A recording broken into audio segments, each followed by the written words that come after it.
Section 1. You will hear a telephone conversation between a woman who wants to attend a cookery class and an official at a tourist information centre. First, you have some time to look at questions 1 to 6.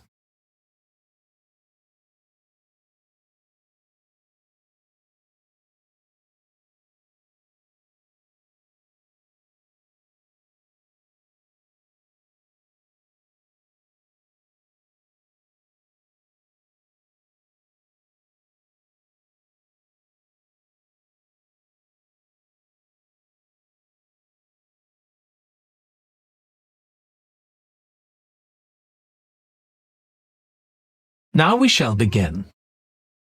You should answer the questions as you listen because you will not hear the recording a second time. Listen carefully and answer questions 1 to 6. Hello, Tourist Information Centre. Mike speaking. How can I help you? Oh, hi. I wanted to find out about cookery classes.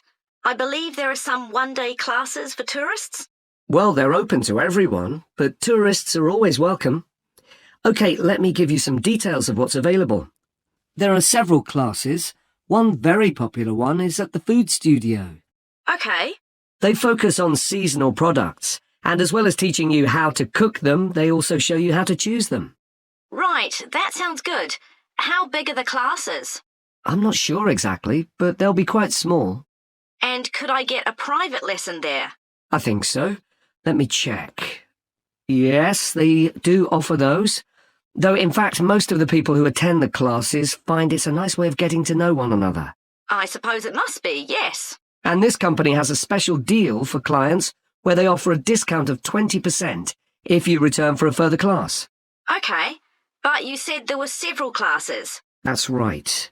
Another one you might be interested in is Bond's Cookery School. They're quite new.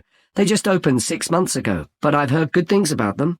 They concentrate on teaching you to prepare healthy food, and they have quite a lot of specialist staff. So, is that food for people on a diet and things like that? I don't know if I'd be interested in that. Well, I don't think they particularly focus on low-calorie diets or weight loss. It's more to do with recipes that look at specific needs, like including ingredients that will help build up your bones and make them stronger, that sort of thing. I see. Well, I might be interested. I'm not sure. Do they have a website I could check? Yes. Just key in the name of the school. It'll come up. And if you want to know more about them, every Thursday evening they have a lecture at the school. It's free, and you don't need to book or anything. Just turn up at 7:30. And that might give you an idea of whether you want to go to an actual class. Before you hear the rest of the conversation, you have some time to look at questions 7 to 10.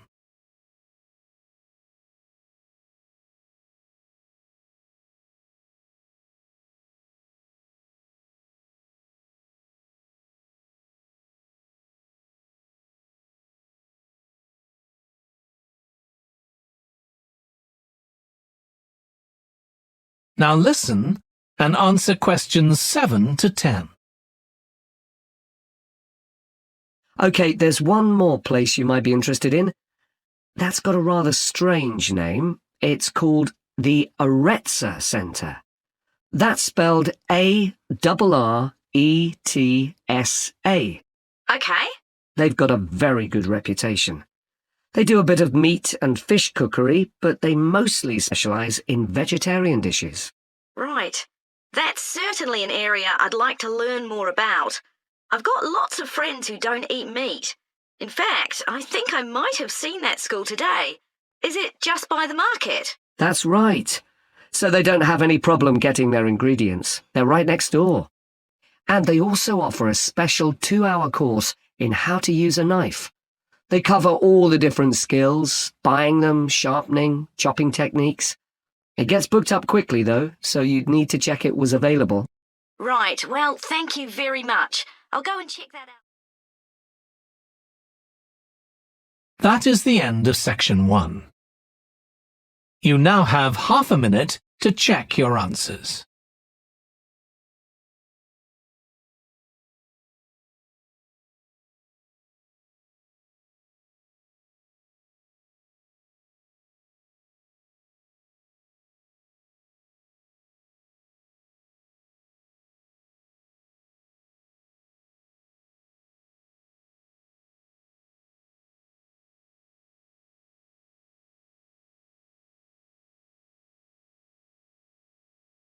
Now turn to Section 2. Section. You will hear the chairman of the Highways Committee of Granford speaking to members of the public about proposed changes to traffic and parking in the area. First, you have some time to look at questions 11 to 13.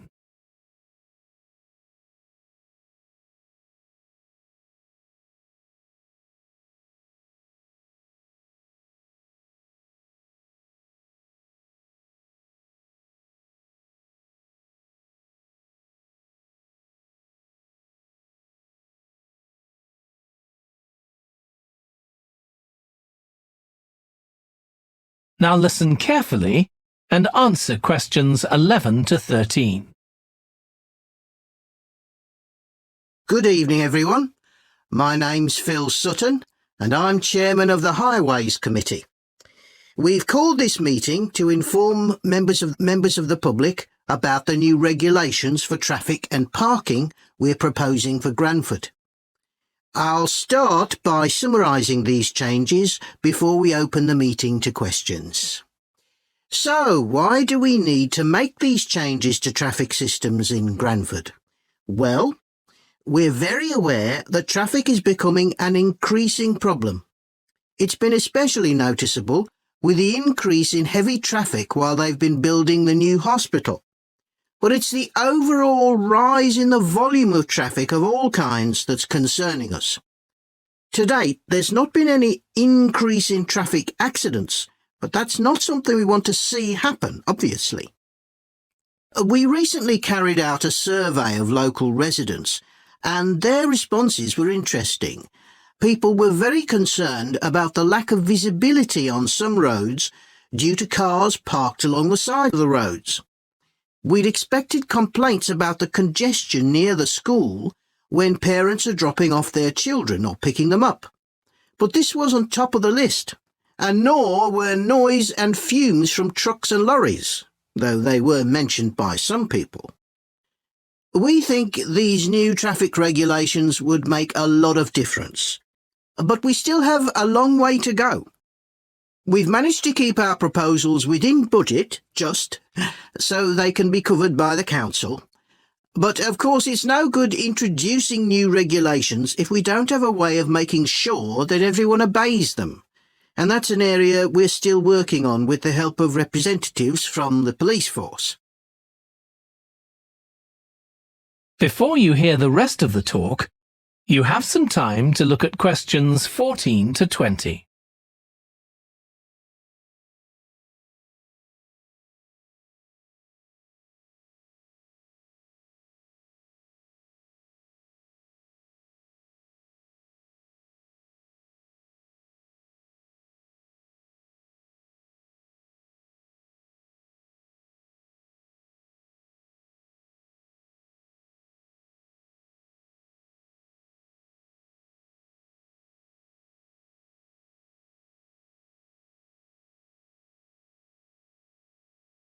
Now listen and answer questions 14 to 20. OK, so this slide shows a map of the central area of Granford with the High Street in the middle and School Road on the right. Now, we already have a set of traffic lights in the High Street at the junction with Station Road, but we're planning to have another set at the other end at the School Road junction to regulate the flow of traffic along the High Street. We've decided we definitely need a pedestrian crossing. We considered putting this on School Road just outside the school, but in the end we decided that could lead to a lot of traffic congestion. So we decided to locate it on the High Street, crossing the road in front of the supermarket. That's a very busy area, so it should help things there. We're proposing some changes to parking.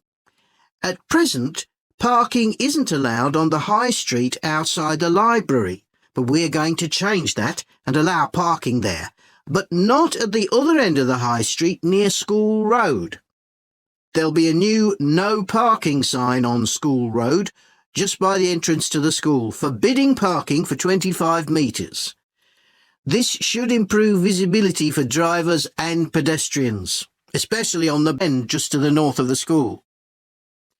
As far as disabled drivers are concerned, at present they have parking outside the supermarket, but lorries also use those spaces, so we've got 2 new disabled parking spaces on the side road up towards the bank. It's not ideal, but probably better than the present arrangement. We also plan to widen the pavement on School Road. We think we can manage to get an extra ½ metre on the bend just before you get to the school, on the same side of the road. Finally, we've introduced new restrictions on loading and unloading for the supermarket, so lorries will only be allowed to stop there before 8 a.m. That's the supermarket on School Road. We kept to the existing arrangements with the High Street supermarket. OK, so that's about it. Now, would it... That is the end of section 2. You now have ½ a minute to check your answers.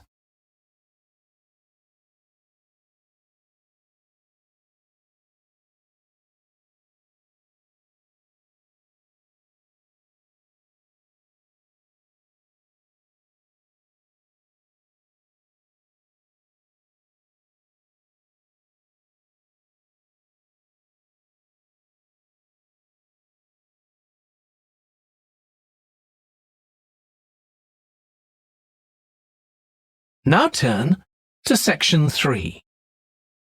Section 3. You will hear 2 biology students called Emma and Jack discussing an experiment they are going to do together. First, you have some time to look at questions 21 to 25.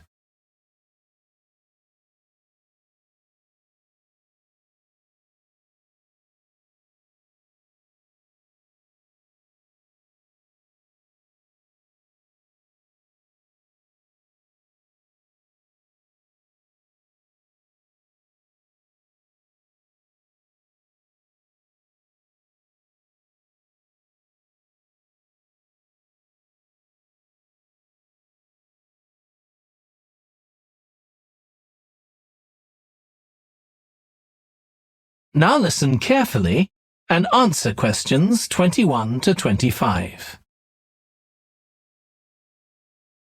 We've got to choose a topic for our experiment, haven't we, Jack?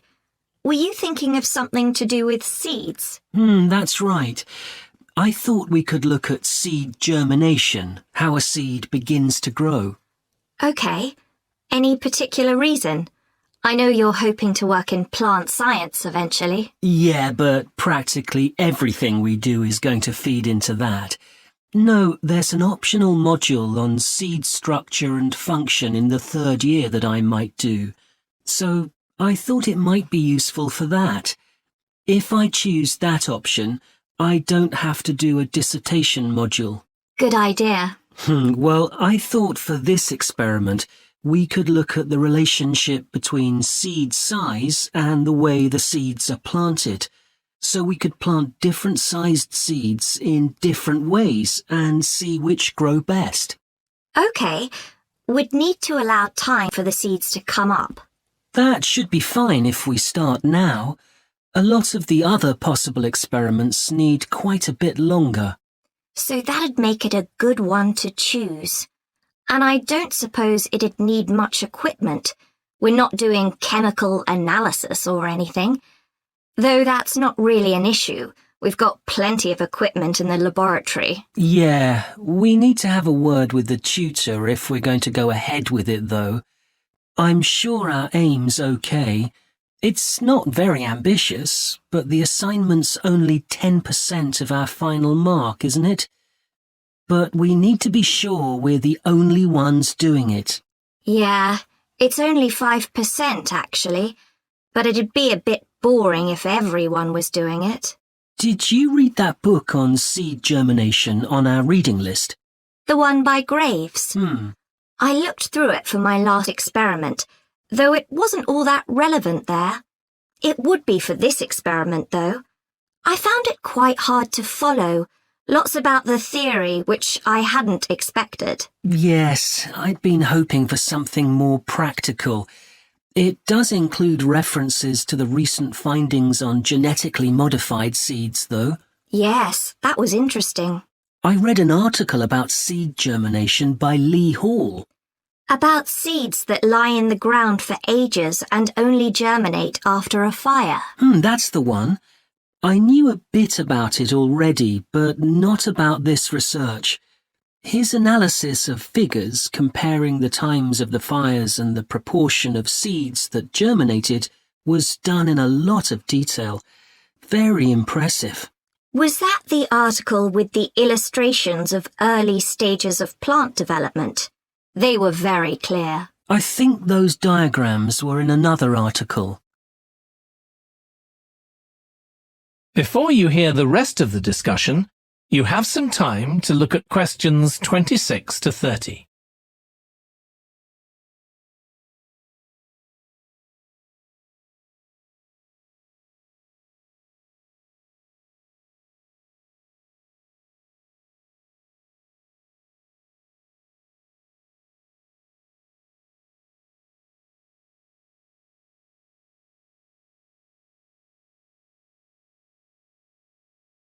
Now listen and answer questions 26 to 30. Anyway, shall we have a look at the procedure for our experiment?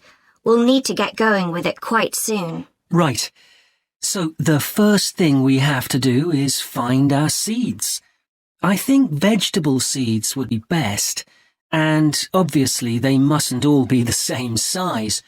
So how many sorts do we need? About 4 different ones? I think that would be enough. There'll be quite a large number of seeds for each one. Then for each seed, we need to find out how much it weighs and also measure its dimensions. And we need to keep a careful record of all that. That'll be quite time-consuming. And we also need to decide how deep we're going to plant the seeds, right on the surface a few millimeters down or several centimeters. Okay, so then we get planting. Do you think we can plant several seeds together in the same plant pot? No, I think we need a different one for each seed. Right. And we'll need to label them. We can use different coloured labels. Then we wait for the seeds to germinate. I reckon that'll be about 3 weeks, depending on what the weather's like. Then we see if our plants have come up and write down how tall they've grown. Then all we have to do is look at our numbers and see if there's any relation between them. That's right. So then we get... That is the end of section 3. You now have half a minute to check your answers.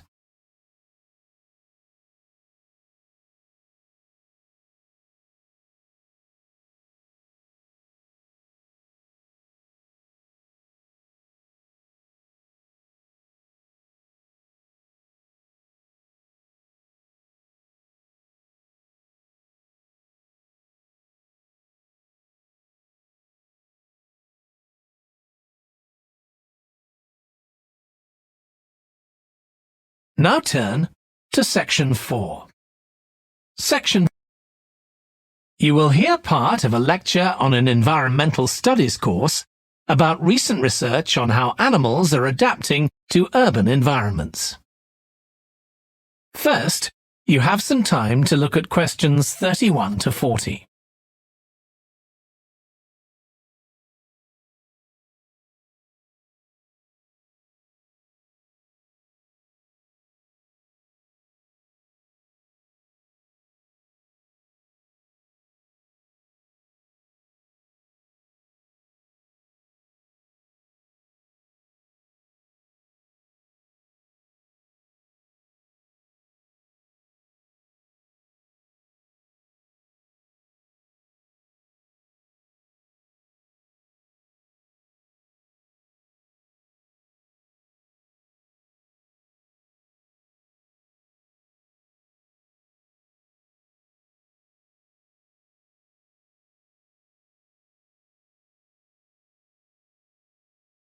Now listen carefully and answer questions 31 to 40.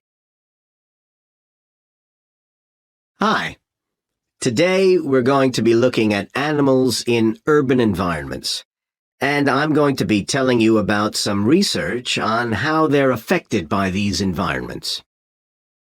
Now, in evolutionary terms, urban environments represent huge upheavals, the sorts of massive changes that usually happen over millions of years. And we used to think that only a few species could adapt to this new environment. One species which is well known as being highly adaptable is the crow, and there have been various studies about how they manage to learn new skills.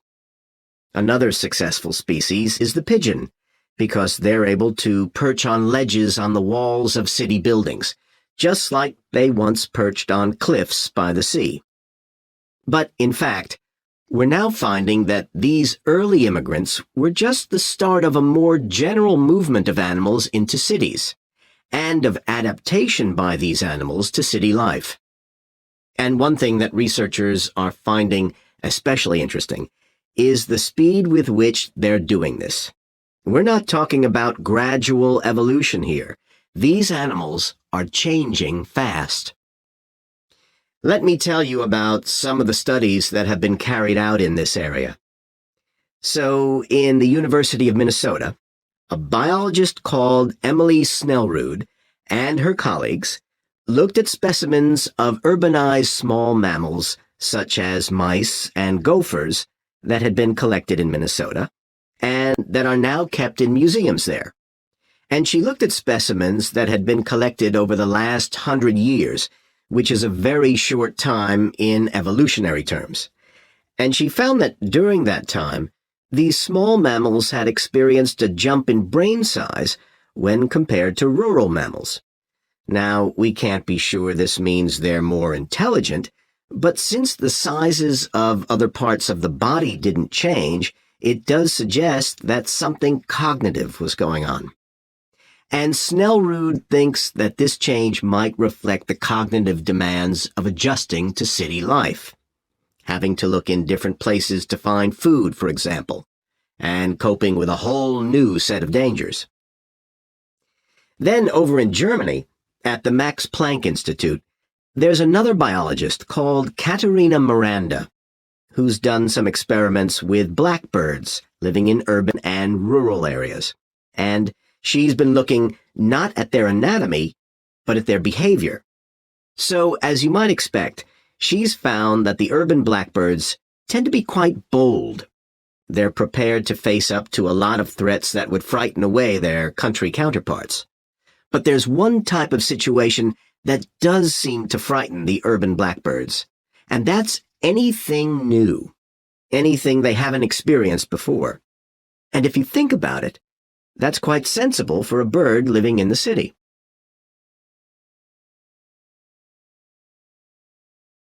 Jonathan Atwell, in Indiana University, is looking at how a range of animals respond to urban environments. He's found that when they're under stress, their endocrine systems react by reducing the amount of hormones such as corticosterone into their blood. It's a sensible-seeming adaptation. A rat that gets scared every time a subway train rolls past won't be very successful. There's just one more study I'd like to mention, which is by Sarah Parton and her team.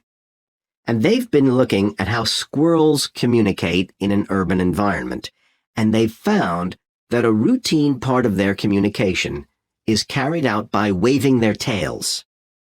You do also see this in the country, but it's much more prevalent in cities, possibly because it's effective in a noisy environment. So, what are the long-term implications of this? One possibility is that we may see completely new species developing in cities. But on the other hand, it's possible that not all of these adaptations will be permanent. Once the animals got accustomed to its new environment, it may no longer need the features it's developed. So now we've had a look at adaptation.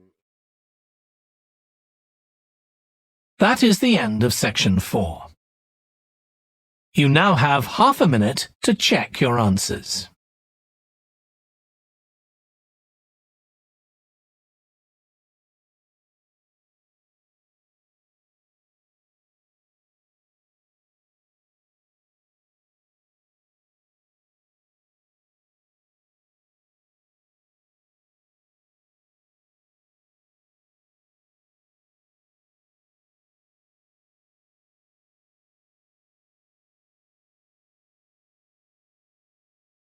That is the end of the listening test.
Thanks for watching. Here are other 2 videos. You can watch them as well. And if you haven't yet subscribed my channel, please subscribe it and hit the bell icon for my upcoming videos, and share these all videos among your friends.